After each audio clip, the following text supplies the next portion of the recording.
Welcome to the Great Work of Your Life interview series produced by Revealing Genius. Our guest today is the co-founder of CSE Leadership, a global practice dedicated to empowering leaders and clinicians with transformative techniques for delivering exceptional human-centered care.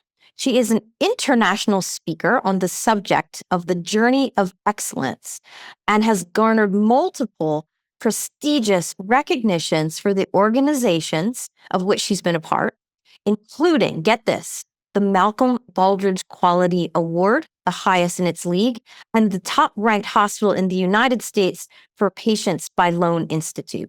Since 1996, she has driven top performance in over 200 hospitals, 200, developing transformational programs to enhance the way the workforce experiences their interactions with the healthcare system. Her work is much needed.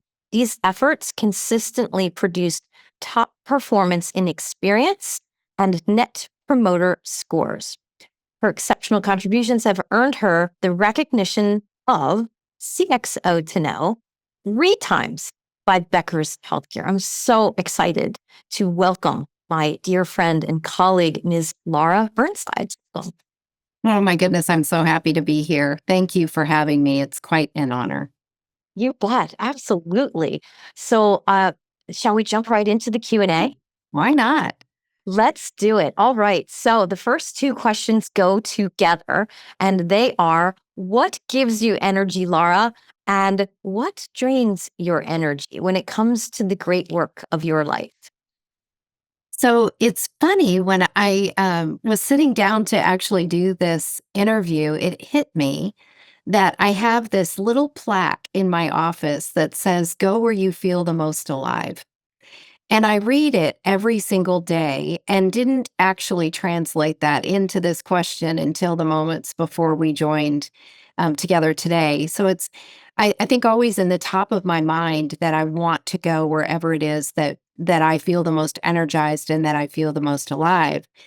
So when I was thinking about what is it that brings me energy, from the time that I was a little girl, I knew that I wanted to be some sort of a teacher, and that it was just the drive behind everything that I wanted to do. And when I got to college, I took classes in education, and I thought, this doesn't quite fit.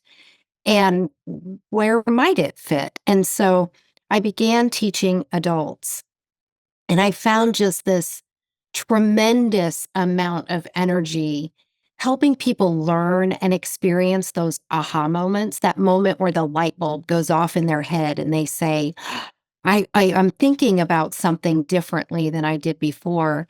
And I find that to be so incredibly fulfilling, that I get the opportunity to guide someone through a challenge or through a new concept or a new thought process. And then that moment where it begins to click. And it's almost like you're witnessing just a shift in their confidence or in their capabilities. And being a part of that process keeps me going and helps me to keep growing and improving as an individual as well. And so that feels very purposeful to me. And knowing that I get to contribute not only to their individual success, but then collectively to the organizational success, so that when people walk through the doors, they feel valued and honored in whatever aspect they're coming in for, whether they are a patient or a caregiver or someone who works at an organization or a customer that they are serving. Everyone has an opportunity to feel like they matter, and allowing, me being allowed to help people down that path is just incredibly fulfilling. And I find just tremendous energy from it. Brilliant. Well said. Absolutely. And you do very important work. And it can be heady, and it can be emotional Yeah. in many ways. Tell us, what do you love the most about your work, and what do you like the least? So I would say what I love the most is being able to help people find solutions to their problems.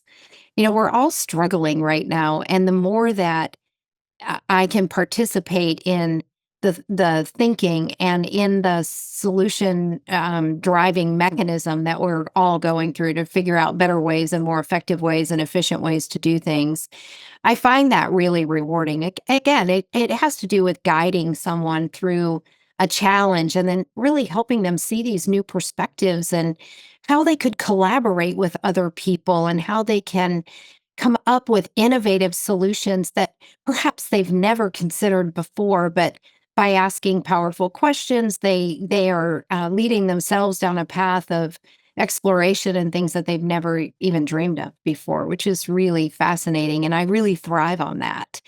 And it's really a cool thing for me to be able to see people move through this whole process of finding new and innovative ways to solve the problems and be able to create solutions is just really, really what I love the most. Again, it has to go to those aha moments and really see, it's cool now that I get to look back and see people who are running hospitals, and they're people who were in my sessions 20 years ago, and being able to see their career and how they moved through that path is really rewarding for me. And I find it to be the neatest journey. When you've been doing something a long time, it's been almost 30 years for me.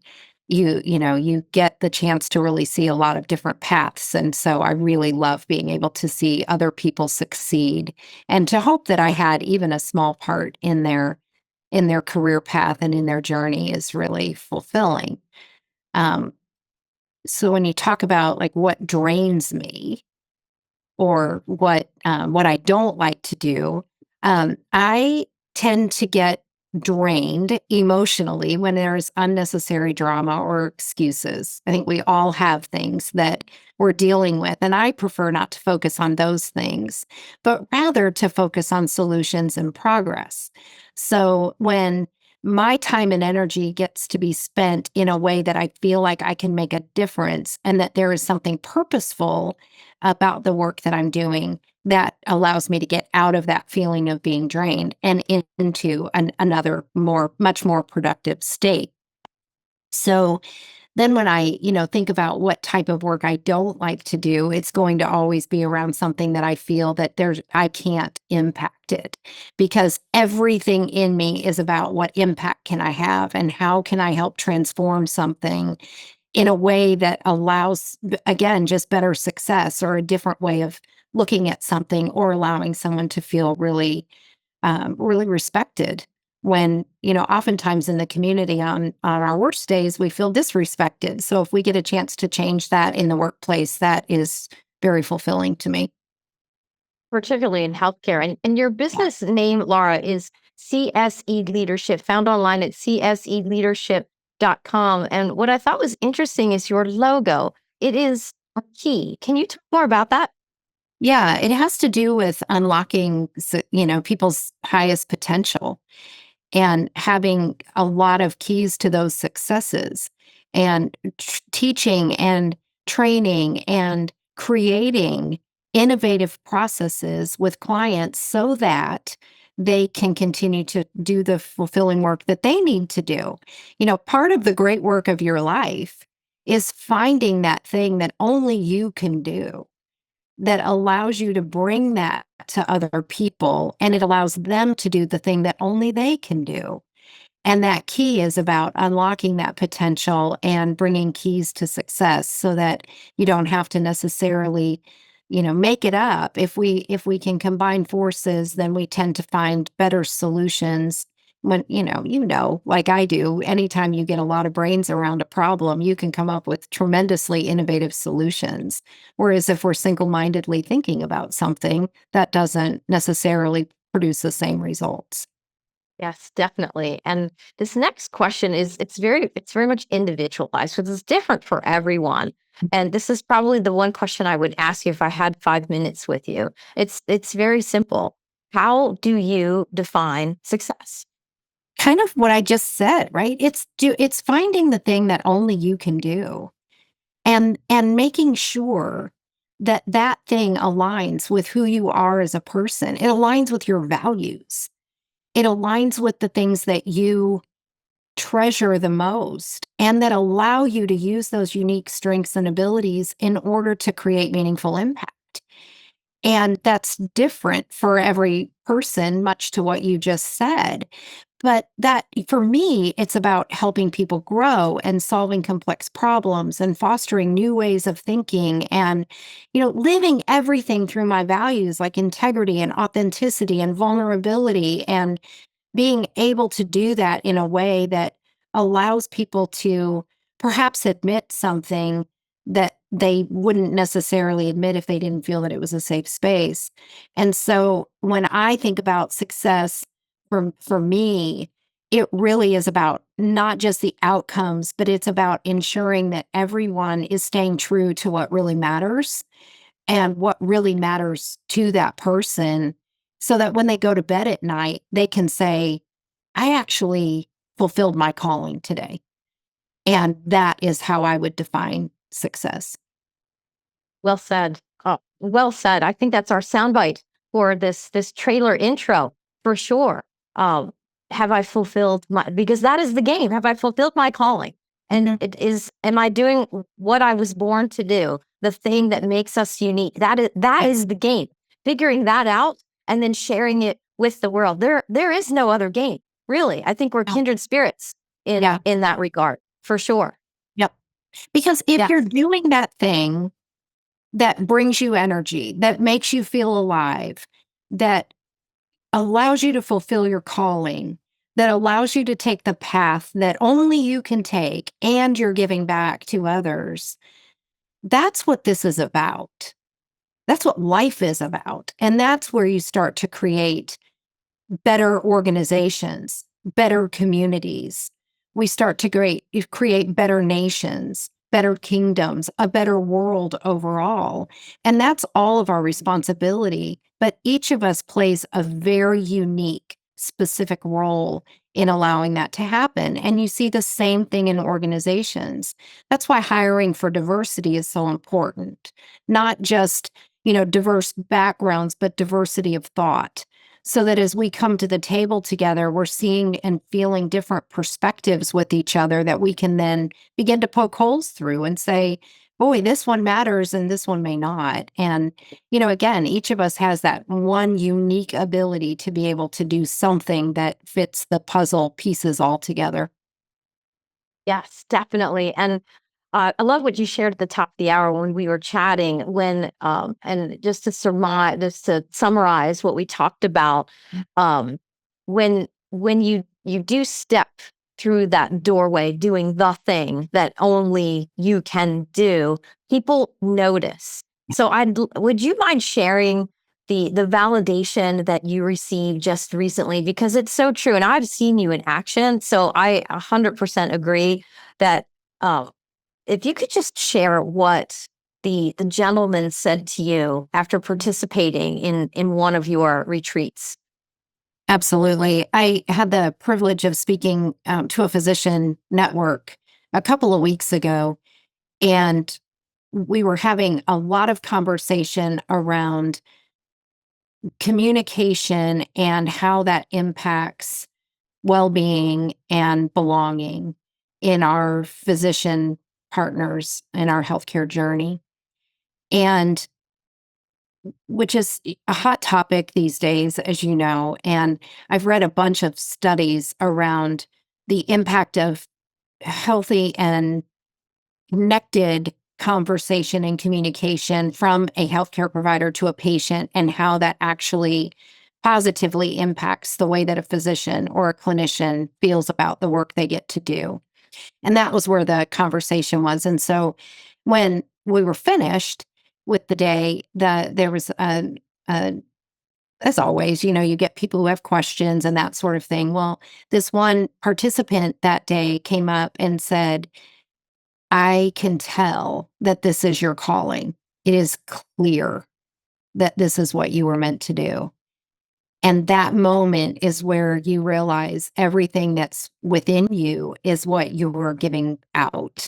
And those are those great work of your life moments where you step back and just say, wow, what I'm doing is what I am called to do.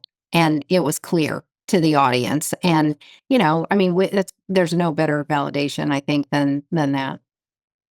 Absolutely. And there's no better pleasure in watching someone in their zone of genius. Yes. It is almost euphoric to watch someone who has found their way and they're sharing it with the world. So thank Yeah. you. Um, and it's a great segue to the next question about superpower. So you have reached the apogee of your career, and you're there. You've been there, done that. You have seen some stuff. So, in your words, where have you spent 10,000 hours honing your superpower? I have spent 10,000 hours plus working with organizations nationally and internationally on ensuring that the techniques are in place so that there is, again, honor and value for every person who walks through the door. That doesn't just impact your coworker, it impacts the person. And it goes back to being able to say, I am doing what I was called to do, and my impact is so great that I don't ever want to do anything else. I just want to keep getting better and better at it. That is the space that allows for excellent organizations to become even better.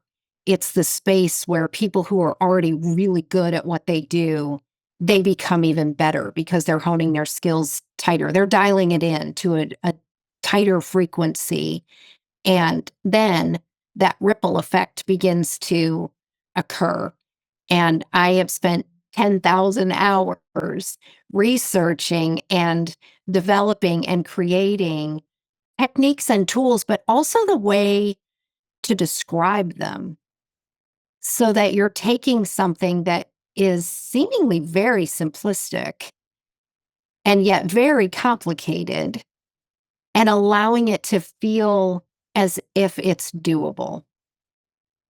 And that is, it takes a lot of work to get to that place.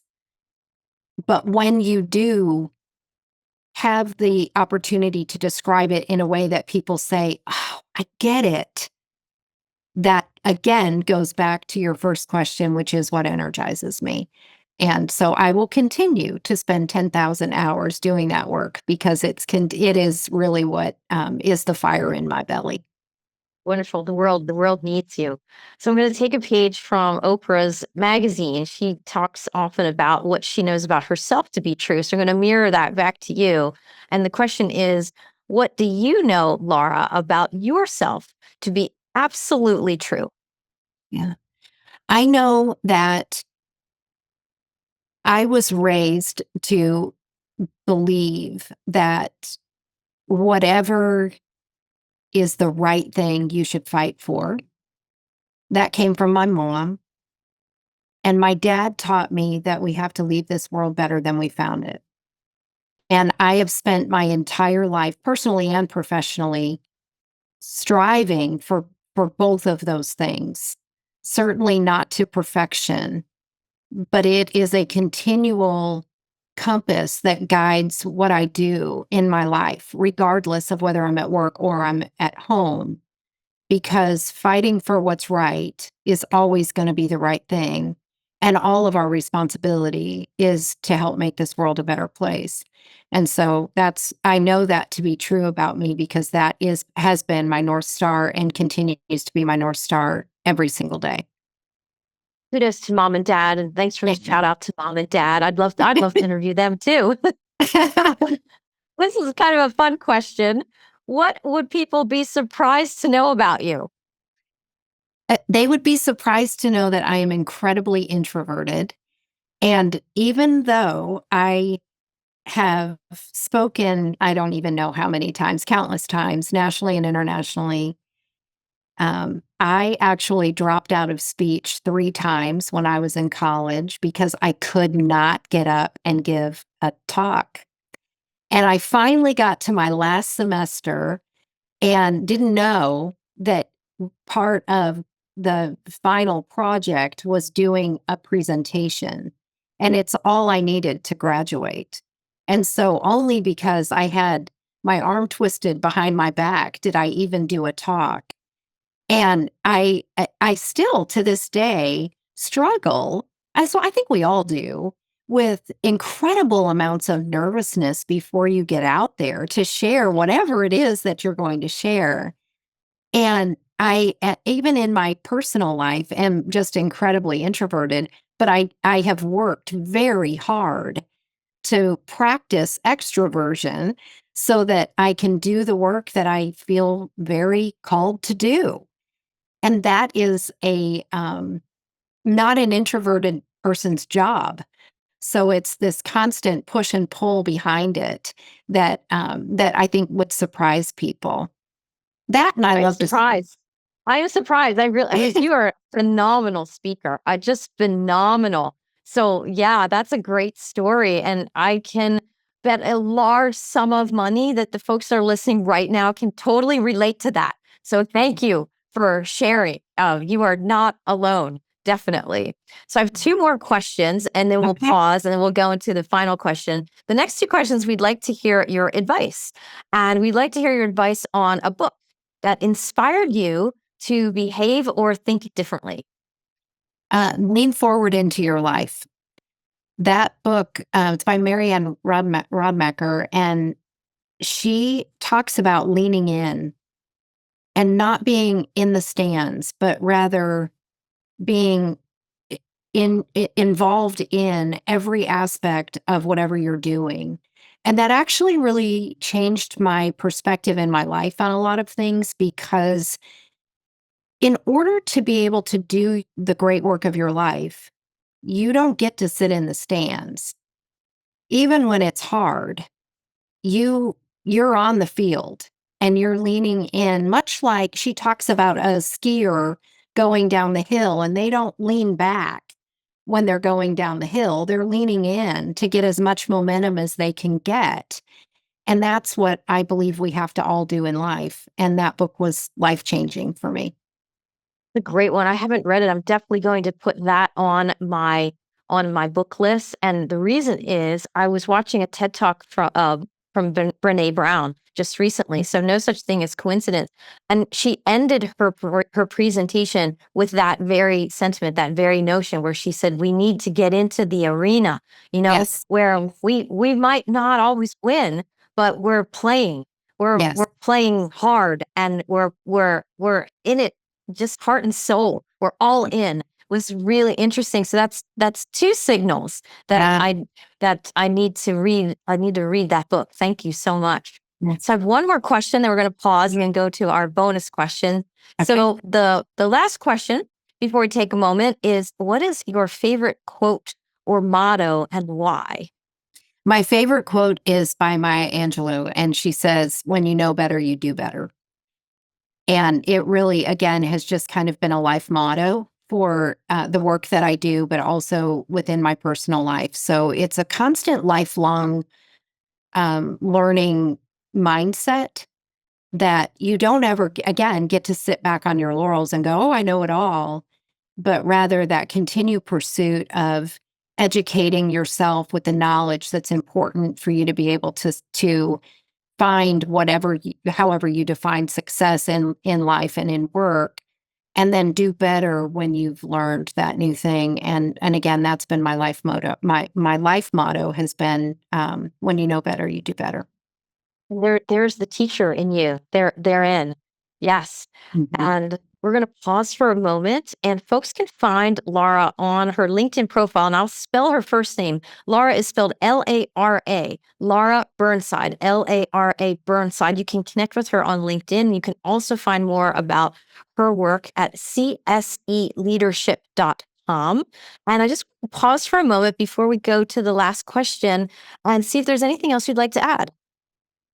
I just appreciate so much what you are bringing to the table for all of us. There is a real need to have partners like you and colleagues like you that and your, just your whole perspective on things. And I really want to thank you for that. What I have learned from you has been tremendously insightful, and I could not put a value on it. So let me say that. Secondly, I would say, regardless of what it is that you feel you need to be doing, even if you feel as you're doing it like you're an imposter, you need to still do it. And not just you, but everyone, right? Like there is a way to overlook some of the hard things when you replace that with courage, and knowing that whatever your hopes and dreams might be, you can accomplish those. You just need to find people to surround yourself with who will be your cheerleaders. And, going back to Brene Brown, not the spectators in the stands who are passing judgment, but rather the ones who are in their arena with you. And finding that core group of people that can really bring you through some of those hard days is critically important as you continue to do the work that you were destined to do. Yes, absolutely. Well, I am your fan. Namaste. Thank you so much for your kind words. It's nice to be validated, because when you reach this level of your career, Mhm. it's we tend to be the ones who are validating others. We tend to be the ones who are the mentors, the Yeah. sponsors, the coaches, and it's really nice to hear it and hear some validation. So thank you for that. I really appreciate Yes. that. Yeah, Mhm. That's all we ever thank you. want, right? Like, is what I'm Yes, doing yes. meaningful to others? And is what I do, does it even matter? And that's where you're right. I mean, we have to validate each other and be each other's greatest cheerleaders. Definitely, for sure. So I have a great question to Okay. to close out our session. It's our bonus legacy question, and it is: if a higher power, I put that in quotes, Mhm. whatever you deem that to be, if a higher power would let you do, be, have, see anything you want, and there are no limitations, Laura, no financial limitations, there are no geographical limitations, there are no mindset limitations. What would that look like for you? The I sort of think about this as, what's your dream job? If there were no barriers, right? So my dream job is to have a little coffee shop that also has this type of work. So it would allow people to come and just be. I feel like it's a safe space. It's a comfortable environment, which is what you're always trying to create. And having a space where people could come and brainstorm and learn about themselves and be um, available to answer questions and be a cheerleader for others. So it's just a super positive environment. And you've got just, people surrounding you that want you to be able to get to the place where you want to be. So I guess I would say it's the exact work that I'm doing. And if we can have coffee together, that makes it even more amazing. Love it. And why not have these coffee shops all over the world, Exactly. accessible globally? Why not? For Yep. sure. We are like in so many ways. I do believe that we both share the Enneagram number 7. We are both enthusiasts. So I'm very enthusiastic about your coffee shop idea, because that would enable you to reach the masses and have seventh generation impact with the great work of your life. So friends, please help me thank Ms. Lara Burnside, CSELeadership.com. You can also find her on LinkedIn at Lara, Lara Burnside, and hope to have you on the show again in the future. Thank you for being here. Thank you so much. It's been an honor.